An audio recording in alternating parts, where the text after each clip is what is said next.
দাঁড়ান দাঁড়ান দাঁড়ান দাঁড়ান দাঁড়ান দাঁড়ান দাঁড়ান, যাচ্ছেন কোথায়? আগে ভিডিওটা লাইক করুন, তারপরে পুরো ভিডিও দেখবেন, দেখে সাবস্ক্রাইব করে তারপরে যাবেন। এক যাত্রায় পৃথক ফল একদম হবে না, একদম হবে না।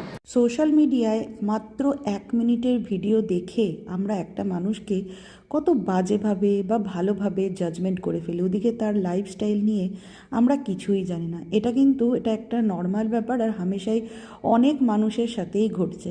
রিসেন্ট আমি ফেসবুকে একটা ঘটনা দেখলাম, সেটাই ভাবলাম যে আপনাদের সাথে একটু শেয়ার করি। পার্সোনালি আমি তাকে চিনিই বলা চলে, মানে আমার স্কুল ফ্রেন্ড আর কি, একসাথেই পড়াশোনা করেছি। তো সে এখন ফেসবুকে সবাই করছে দেখে তারও একটু ইচ্ছে করলো যে সে একটু ভিডিও বানাবে। এটা স্বাভাবিক নর্মাল ব্যাপার। এখন সোশ্যাল মিডিয়ায় মোটামুটি অনেকেই ভিডিও বানাচ্ছে, সে ডেলি ব্লগই বলুন কি গেট রেডি বলুন, যেটাই বলুন না কেন, আর সবাই কিন্তু নিজের ভালোবেসেই ভিডিওটা বানাচ্ছে। এবার সে কারোর কন্টেন্ট হচ্ছে সে নিজে ডান্স করতে ভালোবাসে, তো সে ডান্স করে দেখাচ্ছে।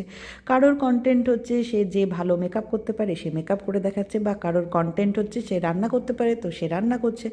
কারোর কন্টেন্ট হয়তো কিছুই জানে না কিন্তু তার ইচ্ছে করছে, তো সে তখন মনে করছে যে আমি প্রত্যেক দিন যা যা করি সেটা দেখাবো।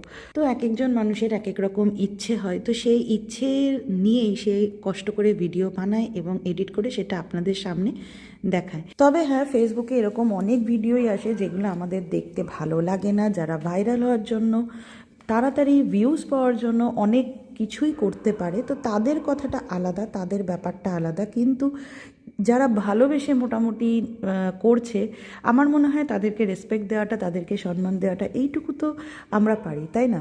তো যদি কোথাও ভুল বলে থাকি তাহলে ক্ষমা করে দেবেন। ও হ্যাঁ, এক সেকেন্ড,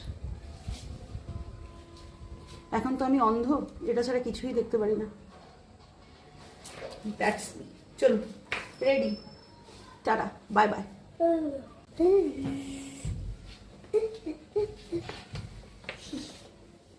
ন্যাকামি মায়ের ন্যাকামি মেয়ে, স্বাভাবিক ব্যাপার, তাই না?